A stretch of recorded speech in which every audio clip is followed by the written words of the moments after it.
সনদ বাণিজ্যের সঙ্গে জড়িত থাকার অভিযোগে কারিগরি বোর্ডের চেয়ারম্যান মোহাম্মদ আলী আকবর খানের স্ত্রী সেহেলা পারভিনকে গ্রেপ্তার করেছে পুলিশ। তাকে 2 দিনের রিমান্ডে পাঠিয়েছে আদালত। এদিকে বোর্ড চেয়ারম্যান আলী আকবর খানকেও জিজ্ঞাসাবাদ করবে ডিএমপির গোয়েন্দারা।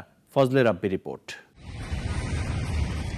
গত 1 এপ্রিল জাল সার্টিফিকেট ও মার্কশিট তৈরি করে বিক্রি করার অভিযোগে গ্রেপ্তার করা হয় কারিগরি বোর্ডের প্রধান কম্পিউটার বিশেষজ্ঞ AKM শামসুজ্জামানকে। পাওয়া যায় বিপুল পরিমাণ জাল সনদ, রেজিস্ট্রেশন কার্ড ও কারিগরি শিক্ষা বোর্ড থেকে চুরি করা কয়েক হাজার মূল সনদ ও দলিল।